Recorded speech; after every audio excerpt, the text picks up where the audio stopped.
You're giving Isabella far too much credit.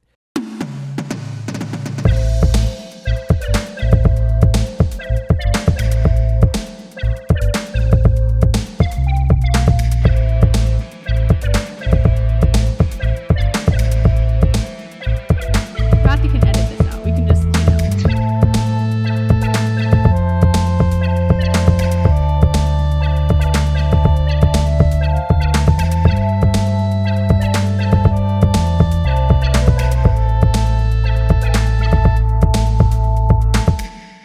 Hey everyone, welcome to the F1 podcast. Excited to share the review with you. Unfortunately, some mishaps happened during production. Noah's audio file recorded but then got corrupted and it's lost and we can't get it back. So it's going to be a little weird, but we edited together my audio file with Joey's audio file to kind of like make it sort of work. So very clearly there's stuff missing in this podcast, and Noah is our resident F1 expert, so a lot of his explanations no longer exist, but there's still a lot of content where Joey and I talk about stuff. So here it is. Didn't want the recording to go to waste. Maybe one day that audio file will show up somewhere, but here it is. That's just a little editor's note. Please enjoy. All right, welcome back to the Sci-Fi podcast. Today got some of the boys, someone in a submarine, someone dog sitting today. We have Joey and Noah on the pod. Noah might be frozen again. It's okay. Attempt number 5 works. But we're reviewing the F1 movie today, boys. How are we doing? How are we feeling? Good. Dude. Okay, when did you guys watch it? Because I watched it, I think I watched it last Tuesday. So it's been a little while for me. I watched it... Oh, okay. I watched it on Monday, extremely late at night. I watched it at like 10:10 and got home at like 2 a.m. So it was a little late night viewing. Yeah, definitely a long movie.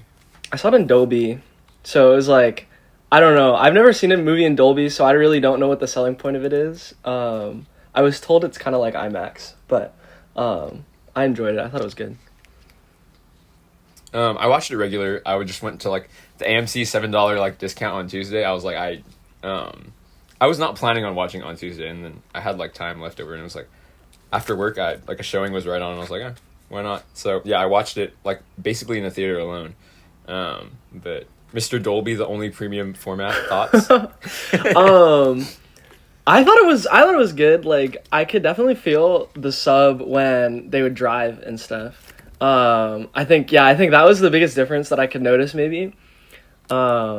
Obviously same aspect ratio and stuff. But yeah, so I was glad that I was able to see it. It was kind of like a last minute thing. We wanted to go see it in IMAX, but couldn't quite swing it. I feel like we all, Matthew, I guess you relate to this. I feel like we kind of missed the wave of like all of our buddies going and watching it. So yeah. I got lucky to see it with Josiah and Kay, which was pretty fun. Good little crew. Fun. Yeah. Dang. All right. Well, before we hop in and stuff, I have a little game. Noah played a somewhat similar game last time, but I've refined it. I've made it better, I think. But we all know our friendly neighborhood Letterboxd app that all of us pretentious film nerds use. And on Letterboxd, every movie has a little tagline underneath the title. And sometimes it's like the actual tagline from the movie that they use on the poster. Sometimes like literally some like, I think it's like a Letterboxd intern, like literally just makes up random taglines for these movies. So we're going to play Guess the F1 Movie Tagline. Whoever gets closest will get to like start off first with their overall thoughts on the movie. But I also have like some, because I didn't know this existed until I looked at the Letterboxd for F1, but there's some like examples that I can give if you guys need some kind of like frame of reference. The classic one from Alien is "In space, no one can hear you scream." Alien Romulus is "In space, no one can hear you." Avengers is "Some assembly required." Barbie is "She's everything, he's just Ken." And then Thor Ragnarok is "No hammer, no problem." So like they're kind of like sometimes a little pun, sometimes a little like just like cool like ooh thing. Sometimes they're like not related at all. But we can have like a few tries between Joey and Noah, see who can get the closest F1 tagline, and whoever wins will get to start us off. Does anyone want to go first? Okay. I think mine would be like a pit stop pun, but with the two T's for Brad Pitt's name. That's pretty good. That's pretty good. Joey, do you have another submission?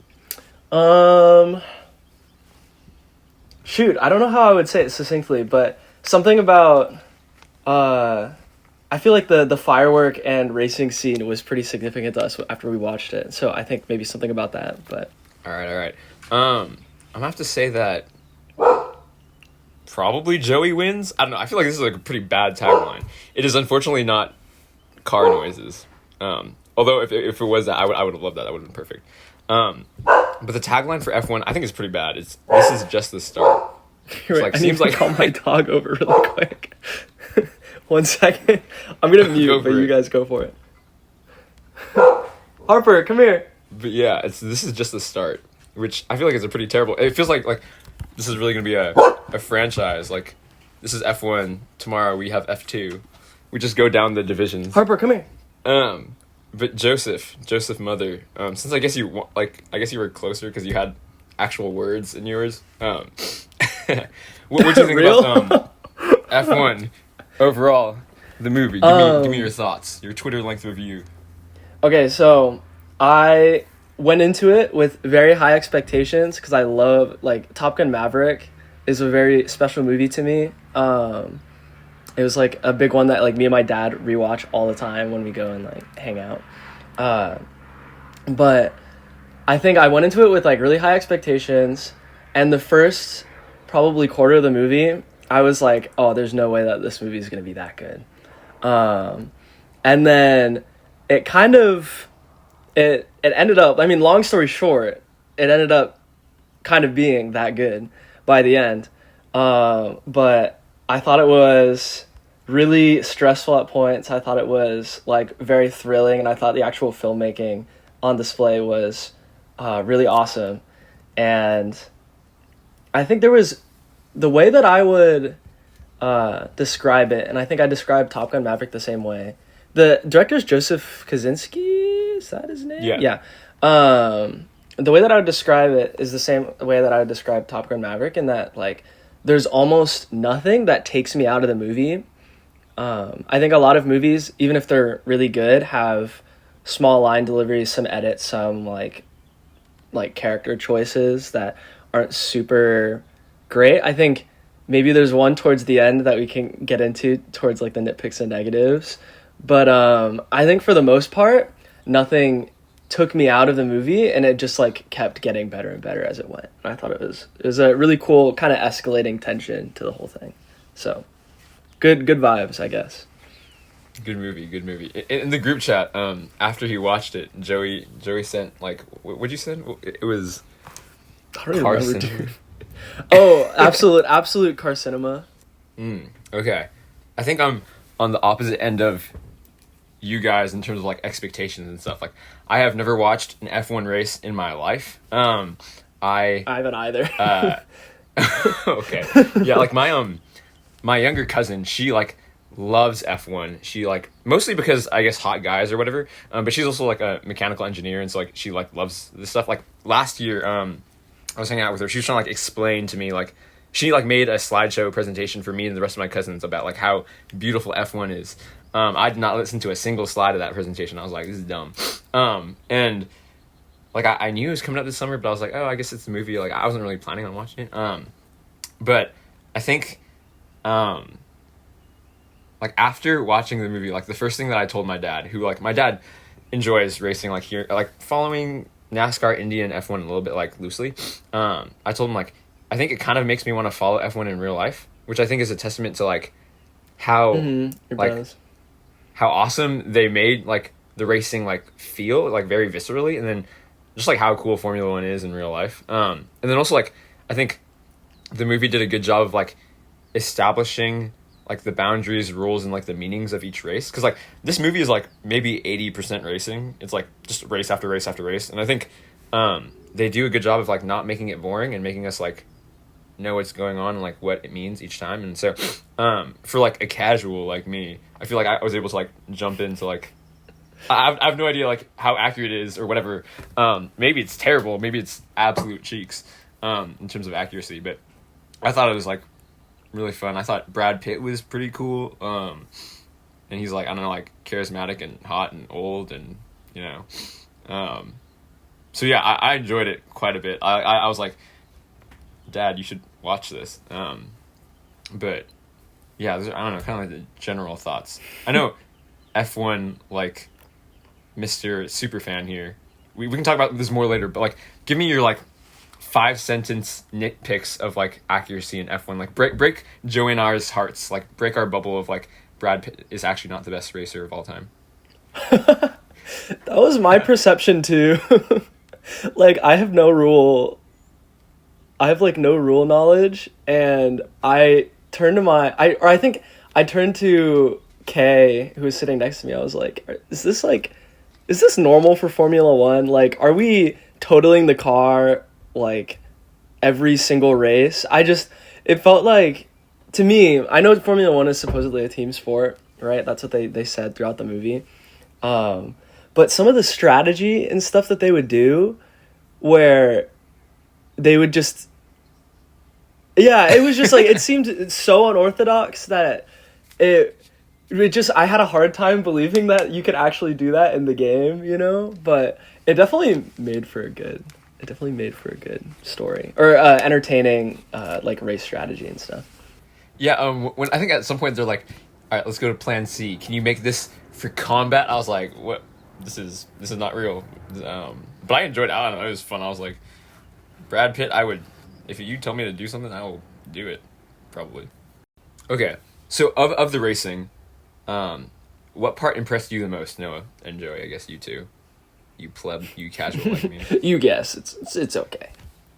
I think there's like one kind of, I don't know what it was, like it seemed like I looked up some like behind the scenes stuff, and they said they made a lot of these mounted cameras based on like iPhone cameras, and like they would mount them because they're super light, and like mount them onto the car so you don't like lose like a lot of speed when you're driving. And there were like a lot of these shots where like you're like the camera's on the car, it's like looking to the side of it to see whoever's like next to it, and then it'll do like this really quick like pan over to like, yeah, like I don't know like what that was, but like it made it feel like when I saw those, I was like thinking in my mind, like if I'm driving at like, I don't know, 200 kilometers an hour or more or whatever, and I'm like whipping my head back and forth, like that probably is what it feels like, that just like quick like look, and like I think I agree, like that speed to me, I was like, this sounds terrifying, and like how do you, yeah, so I really enjoyed that, like that like camera angle. I was like, whew, my goodness, your like neck strength got to be go crazy. But yeah, I thought it was really good.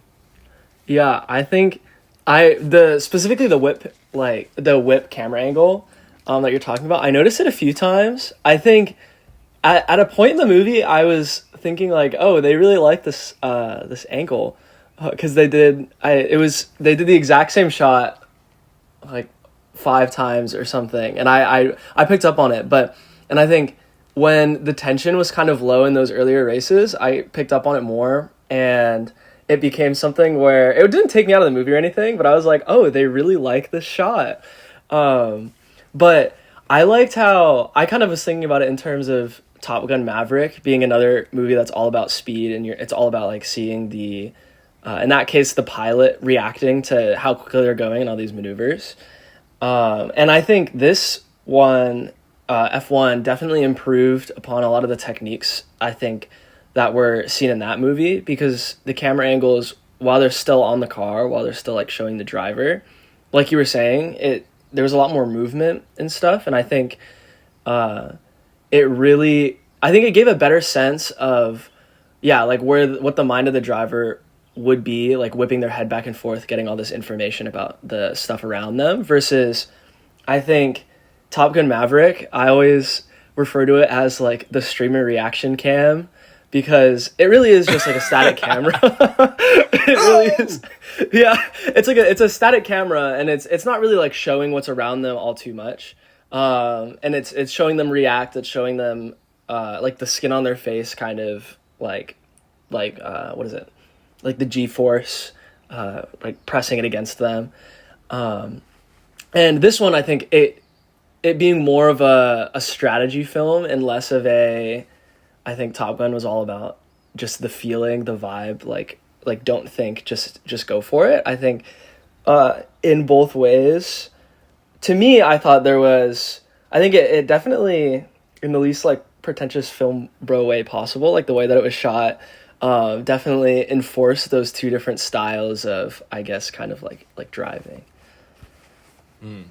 Yeah, and I feel like they also had the, like, I think they do good enough of like the strategy and understanding like the technique and like the technicality that it takes to drive. And then like when you get to that last race, the final race where Sonny wins, and we're like basically the flying scene, like they save that like low to the ground camera angle where you only see just like the track zooming past, and like that, that's when I was like absolute car cinema. I was like, oh my goodness. Yeah, like, same. like in my mind, like maybe 10 seconds before what's her name, the girl, I don't know her name, said like, oh, he's flying, my mind was like, oh my gosh, he's flying, we're freaking flying. I like They fly now. I think like good restraint to like not like use that like camera angle until like the very end. And like I don't know, like I just felt, I was like, whoa, like ooh, and like the sound cutting out and like you hear just like little bits of the crowd like fainted in the background. I was like, ooh, I love that. I love that. Do you boys have a favorite race? Honestly, probably it's the boring choice, but probably the last one, just because of the I think there was a lot of payoff when him and JP actually started working together, and actually started, not beefing with one another. And that combined with just, I think they, like you were saying, they played the victory at the end really well, that I think paid off the entirety of what Sonny's character was. And there was just, it was the biggest chills moment for me was that last stretch when JP gets taken out of the race and you're like, oh my gosh, he's actually going to be the one to win and not JP, because they kind of set it up to be the mentor sacrifices for the younger one. And yeah, they subverted it well, because then it ended up being like Sonny gets to win, like our main character, but then JP kind of actually gets to learn that it's not all about him, which I feel like was his sort of central struggle in the whole thing. So it's like a good double whammy. And then it was also just, it was shot so well, like you were saying. I feel like everything you just said really covers that. But yeah, I agree. Like I before the movie, I had, so one of my friends like posted on his story that like his letterbox review that was like literally just like Cars 3. So like I had went in being like, oh, I guess like at some point like Brad Pitt is gonna get into a big crash and he's gonna be like a bum on the sideline, but he's gonna like cheer on like the black dude. And I was like, oh, but like I kind of want Brad Pitt to win. So when JP went out, I'm like, I mean, I love my boy JP, but I got hype. I was like, like please. So yeah, I think they did subvert it well. I was not expecting it, but yeah, the release was good. It was good. mm-hmm. Okay. Yeah. I really liked the rainy one. I forget what city it was in, but like the one where JP crashes. I feel like that one was probably like they're like riding the highs of like, oh, we've established like what like races are like, and then like we've also established that like Sonny's like an idiot, like a crazy like madman. And then like it's like the first race where maybe like Sonny is like kind of listening to like, I mean JP's kind of listening to Sonny, and like the pit crew is also like, oh, like maybe Sonny's onto something. And like I was like absolutely flabbergasted when I was like, no, why don't take him, don't overtake him now. And like just like the straight 10 minutes of like the high intensity of that race to like the absolute silence of like, oh, JP's in a freaking fire right now. And also like Sonny like straight up sprinting over to like save him, that kind of thing. That one, like I was not ready for that. Like I was like ready for like Sonny to like crash and get injured, like, so we can do the Cars 3 thing. I think that one, like, I was like, I think the shock value too was just like crazy there. Yeah, the that was another point where I was questioning the realism of it a little bit, because I don't know, maybe Noah, you can weigh in on this being a Formula One expert, I I was first of all, I was just I was also flabbergasted, but I think it was more just well, it wasn't just because, but it was so much because of the extreme nature of the crash. Like, bro went flying. I don't know, and he flipped around and basically turned into a fireball. I thought we were gonna have a little bait and switch midway through the movie, and he was just gonna be gone. He's just dead. Yeah, he's just gone because I was thinking of well, honestly, like what was going through my head in the moment was, dang, I didn't see any footage of JP that like we haven't seen yet. So I thought like my kind of sleep deprived late night movie viewing brain was like, no way. Are they actually just gonna kill him off and we're gonna get a new guy or like just some random dude? In retrospect, that was a little bit of an ambitious prediction, but yeah, I think it was a little far-fetched. Noah, I want to hear what you think about that. Hey there, editing Matthew here. Unfortunately, we will never hear what Noah has to say about that. But anyways, yeah, back to the podcast. Okay, like, so that part is real, because I think one of my nitpicks was like, bro, homie was in a blazing fireball, and like only like his like face looked fine, his like and only his, so that is realistic, I guess. Makes sense. Okay, so I bought the flying fireball, but I guess I didn't buy like the burns on. Like, I'm just missing the realism. I'm looking at the wrong things, but yeah. What was your guys' favorite non-racing scene? We only had like a few, I guess, but like. I think mine would probably be different like a few minutes earlier, a few minutes before that. I love the poker scene with our like three main characters. Yeah, I don't know. Just they had good banter in that scene. I think that was like the first real like non super plot relevant like dialogue scene where they're just having fun, and it was a good time. I also enjoyed both of those. I think like the club scene, like I liked it for just like a very visceral, like JP realizes like, oh, like yeah, maybe I feel like I'm like hot shit or whatever, but like I go to a club and ain't nobody knows me, and like I don't want to like, I want to be more than that kind of thing. So I like that as like a turn for his character there of like, all right, time to like lock in on the racing. I also think my favorite non-racing scene was the poker game.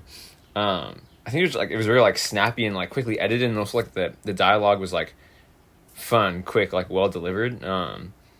And also like in some ways like it like reminded me of like my job and internship and work. Like a lot of like group therapy stuff is like, all right, like take two people who are like mad or whatever and like help them figure it out and like get their stuff together. And like when she said like both of your dads died at age 13, do you want to talk about that? I just thought that was like hilarious. I busted out laughing. I was like, I would 100% say this, and that's 100% like the reaction that I would get. But yeah, I just like thought it was. I think, like Brad Pitt is, like I already know that Brad Pitt is like good at like doing these quick one-liners where he looks like a badass and he's like cool and charismatic. But I think the other two, like Damson Idris and like whoever the girl is, like, I don't think I've seen them in anything before.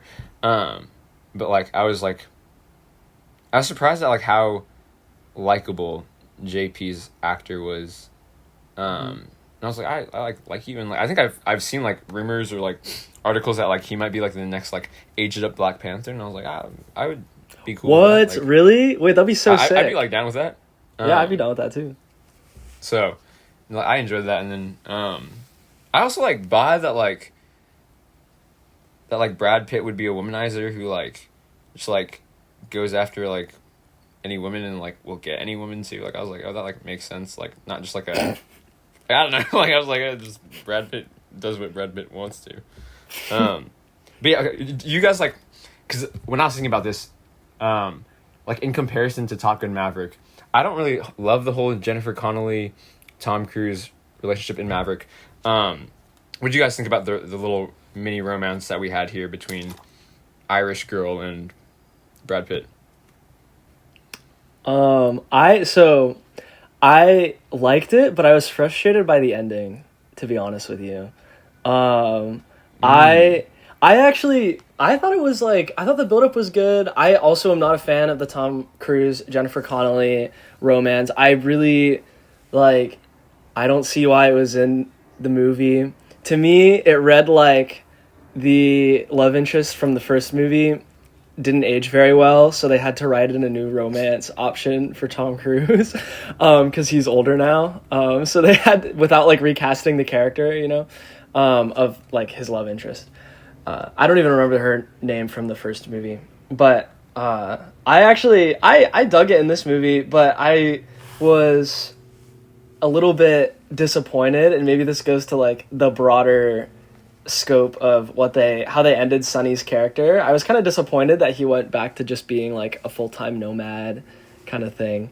But I would have liked, I felt like they had earned by the end of the movie some sort of like relationship payoff between the two. And I was disappointed not to get that. But I thought they had good chemistry, good banter and stuff, and I thought that it played really well into her being like the only person to kind of humble him, because everybody by the end is kind of looking at him like he's this, at least on their team, like he can do no wrong. Like, what is the Apex's handler's name? Like his friend that originally invites him to Ruben? Yeah, it's like Ruben essentially is like, he bickers a little bit, but he's essentially got Ruben wrapped around his finger, right?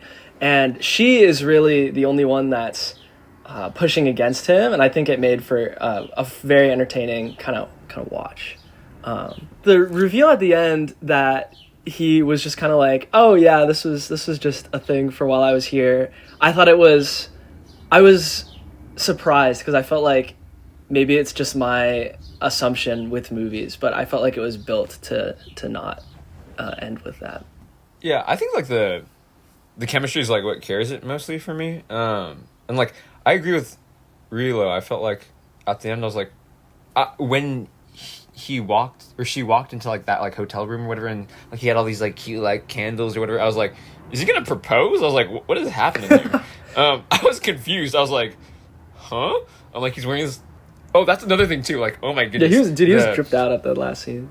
The amount of like ad time that literally every company in the world had during this movie was crazy. But yeah, like when she walked in, I was like, why is he wearing this like, like his like sexy shirts with like 7 buttons open, like he's gonna like, propose in this hotel room. I was like, wait, what? And then he's like, I'll see you later down the road, and I was like, does that mean? I was like, what?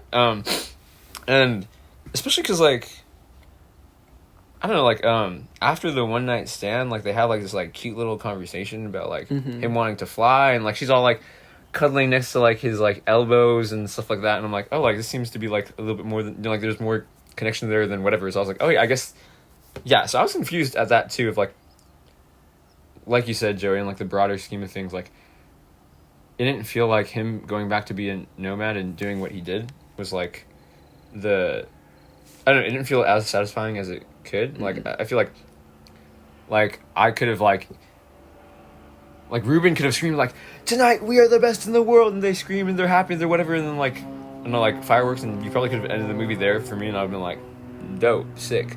Yeah, exactly. Yeah. I was reading stuff online saying that people would really like to see a sequel of him.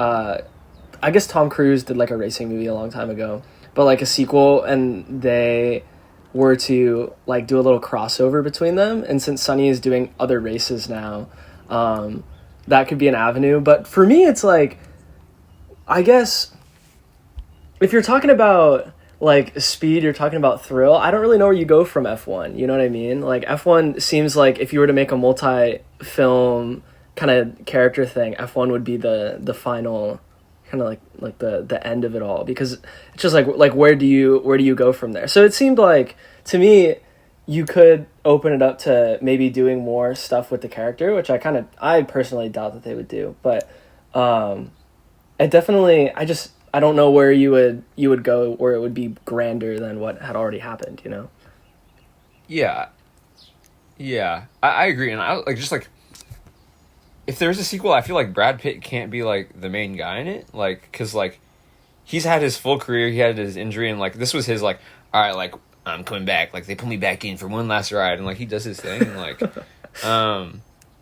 ain't no way like because like this movie literally starts with him like racing at like freaking whatever, and then like at a laundromat, Ruben comes in like if they do another one with Brad Pitt, is someone going to come into another laundromat and be like, all right, you've been racing in Mexico for 2 years, time to like go back to like I feel like I can't like see that happening. I do wish like at the end like homie wins and like straight up like goes to leave, and JP's like, hey, where you going, bro? Like we just like we want to race finally, please celebrate with me, dad.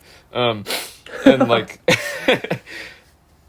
like at least I feel like maybe like the core, well I don't know, there's a lot that you can debate the core of the movie is, but like I think what I enjoyed the most was like JP and Sunny, and this kind of, I don't think they ever like fully hated each other, and like a lot of their arguments are like funny ones where they're like, you know, like JP's, what is it, like you're a mule, or like what's that like ass insult in British slang or whatever, like I don't know, it didn't feel like they hated each other, but it was like this kind of funny banter that I liked, and now that they're friends and like you're not gonna celebrate with a homie, but yeah, like I don't know, like, oh okay, another thought that came to mind on like the ending, the board member guy was selling the team. Right, I thoughts forgot on about thoughts on that, because I think this is probably my like biggest nitpick stuff here.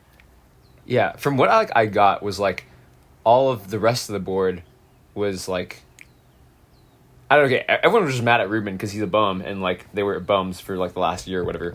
But the board member, wait, I don't like, wait, so the board member wanted to sell it because he would get money if Sunny lost, but now that Sunny's winning, they're not going to sell it. But like in my mind is like, it seems like the way that they played it, like with the buzz and the noise and the upstart that JP and Sunny have been, like even if like they don't like win that final race, like they've consistently been getting like a lot better, and like the media is going crazy about Sunny, and like they're moving up, and like the future for at least JP like seems bright, and like it feels like that like goalpost of like, oh, if you don't like win that one race, then like we're gonna sell it. Like I feel like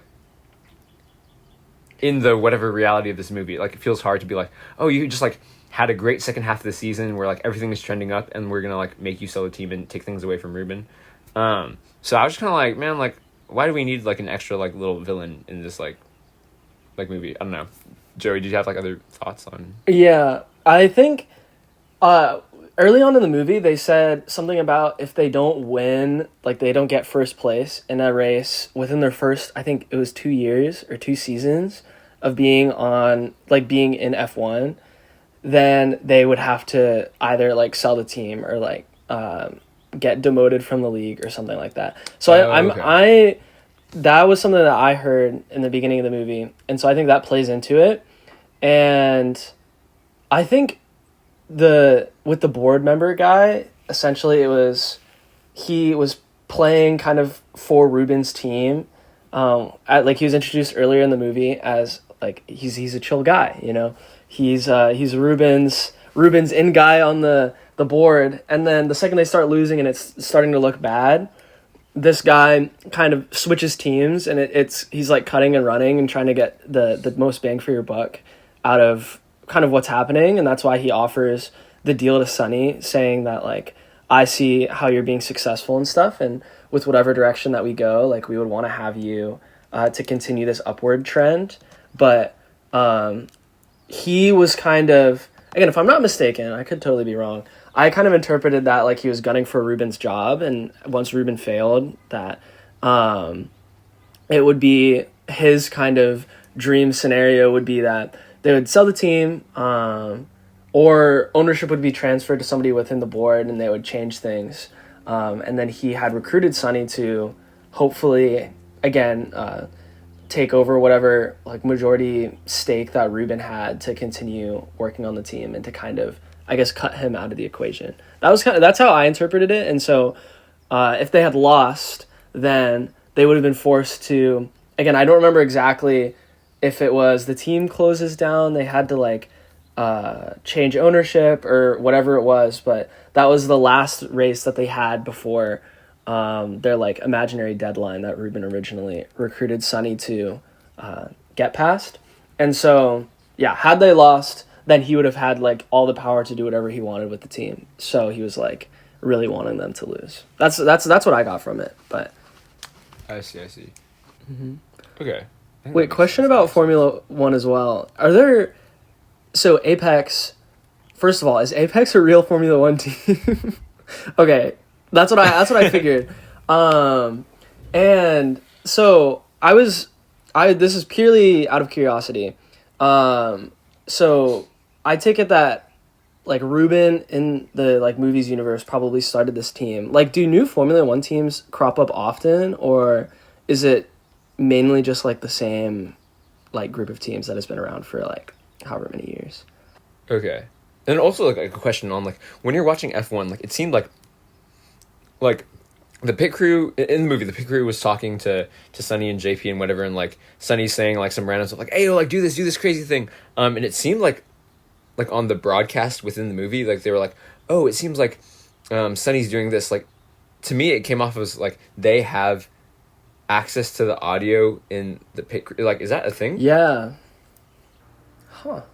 That's really awesome. I don't know if you guys I don't know if you kept up with like how this movie was filmed at all, because you mentioned the tracks and stuff, and I thought it was really interesting that they actually filmed the racing scenes before major Formula One races. Like, so I was reading online, like people would be at again whatever race that the movie was, and they would see the like film crew and stuff coming off of the track immediately before the actual race started. So I guess like random little bits of the actual races that would happen in real life like actually made it into the movie, which I thought was very interesting. But random Chris Okay. Hemsworth cameo too in the crowd. I don't know if you guys caught that. I was like hit the Leonardo DiCaprio point at the screen. Wait. Yeah. I think that's cool. I think I noticed like obviously all of like the shots of Brad Pitt and Damson Idris next to like the racers. I assume most of them weren't. They were just not photoshopped, but like video shopped in, I guess, right?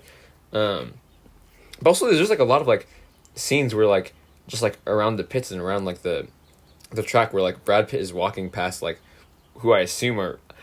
I don't think I've never seen a picture of any of the. I only knew what Lewis Hamilton looked like. So like every time there's like someone like a white guy who is like lingered on a shot like in the movie, I was like, I guess that must be a really famous racer that I don't know.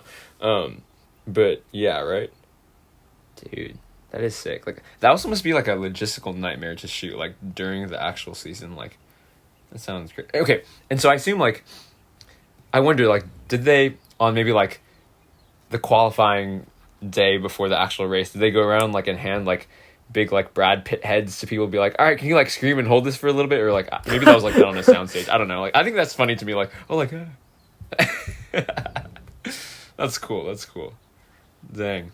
But any other nitpicks, negatives, things we didn't like about this movie? I think we like overall we've glazed it quite a bit, but other thoughts that are like mid, not great.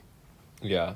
Thoughts on, okay, like, I know that, like, before the last race, Brad Pitt obviously, like, gets, like, freaking yoinked into the side of the chain link fence or whatever. And then 3 days later, he's racing, right? Like, which that, like, in my head, I was like, aren't you supposed to be dead? Like, that part, to me, I think, like, I was like, I obviously loved the last race, but, like, building up to, I was like, okay, sure, like, he like, got into a crash, but like everyone knows he's getting back into that car, so like I feel like that scene where he's like, oh, like for your safety, like I'm not gonna, you're off the team, no, and then like 2 days later he comes back like, actually you still owe me money, so I'm back, and like everyone's like, oh, I was like, okay, this is like welcome to like a Disney Channel original movie. I was like, this is yeah. The way he brought like the cran liability form, like the yeah, it's like my lawyers tell me I can. It's okay. I also thought that was kind of a silly sequence. That and like they kind of hype up he kind of is having like vision problems and stuff, and then that I feel like that didn't really play much of a role in the final race. And so I also didn't, I thought it was a little bit shoehorned drama. Yeah, I agree. I know this is like nitpicks, but something that I liked was like I like that like JP is like a little like spoiled kid who goes home to mom and like she like cooks him stuff and she's like, all right, go apologize to like this dude. I thought that was like really funny. Like I don't know, like that scene where like he has to apologize like in that their two little dressing rooms and like she's like in the background like giving sexy eyes to Brad Pitt. I thought the mom was a fun I don't know, like favorite non-main character. Oh, and the agent too, the fat agent. He was kind of dope. At the end when he's like, I don't want to do endorsements anymore. I want to focus on racing. I feel like in a different movie, like the agent would leave because he's all about the money or whatever. But then he's like, all right, like cool, I guess. With the mom too, I think my favorite moment of the mom was when JP was describing Sonny to her. He's like, yeah, he's this old guy. He's basically dead. Like he's so old. He can't do anything right. And she walks in and sees his photo and she's like, that is not an old man. That is an incredibly attractive man or something to that effect. And it was like, I don't know. I thought that was that joke landed really well for me. Yeah, I think like there's something about like this is like the most like American thing, or I don't know, like something about like British accents or European accents. Like when they say stuff, I just like feel like it's funnier. Real. Like the accents were actually like, ooh, it's like, just so outlandish. Yeah, it's like not real. Like it's exactly a parody. Real people don't talk like that, I don't think. Yeah. It's like, guys, speak English. Come on. When they go to the secret channels in the race, that's when Damson just talks regular normal English. But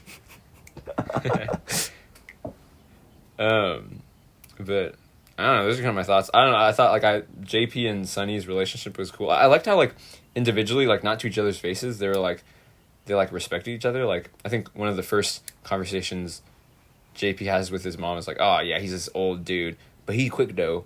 And then Sonny's telling other people like, oh, JP's an idiot. He's hot headed. He's arrogant, but he's talented. He could be great. Like I enjoyed the mutual like respect that they had for each other. And also I think in one of the last races, it felt like to me, I don't know anything about Lewis Hamilton or whatever, other than he's like a 6-time world champion or something like that. Oh, one more? 7? Oh, 7, my bad.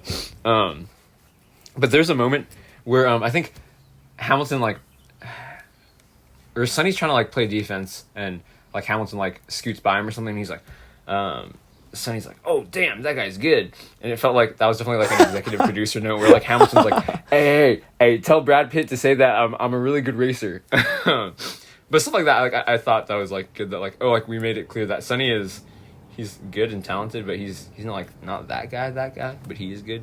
But yeah.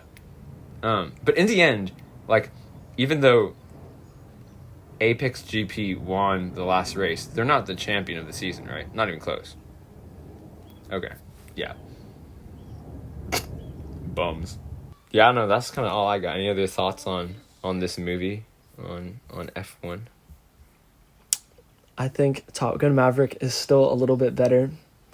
But it came close.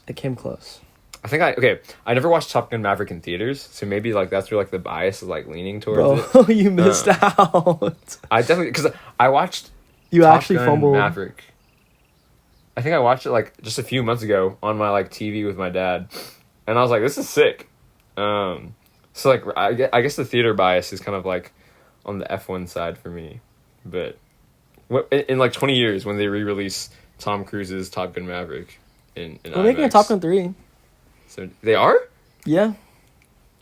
With who? Tom Cruise. Tom and who? Cruise, same director, same duo, and Again? yeah. Top Gun 3. It's the last one. It's the last one. The last one until the next one. Well, okay, so well, I mean the bad guy in Top Gun Maverick is like kind of up to like Like they an don't unknown really- country. Yeah, it's just some organization. But okay, so I was just looking it up because I didn't want to get it wrong. But yeah, Joseph Kaczynski, he came out recently and did actually talk about what it's going to be about, and it's about Maverick having an existential crisis. About what? I don't know, but I'm excited for it. I love Top Gun Maverick. The thing, I think, to shed more light on my thoughts on why I think Top Gun Maverick is a little bit better than this movie is, I think that the actual action scenes and stuff in Top Gun Maverick, I think just like being in an aircraft lends itself to everything just being so impressive, like them doing cool maneuvers and stuff. And again, the like streamer reaction cam, I feel like the way that they react to, or just like the like just physically they react to actually piloting the planes like they did while they were filming and stuff, is something you just can't replicate anywhere else, and it looks so freaking cool. Versus F1 is still pretty good, but again, you don't see any of that like that crazy 0G pulling and any of that. And I think from a technical perspective, and I think from a character perspective as well, I think the characters in Top Gun Maverick are a little less. I think some of the F1 characters are a little tropey, if I had to say. I think Sonny is definitely the rugged, like, let's whip this team into shape kind of character, and then you have like the underdog versus, I think Top Gun Maverick, there's a little bit, I think they're less clear cut and stuff. I don't want to get too deep into the weeds into that movie, but yeah.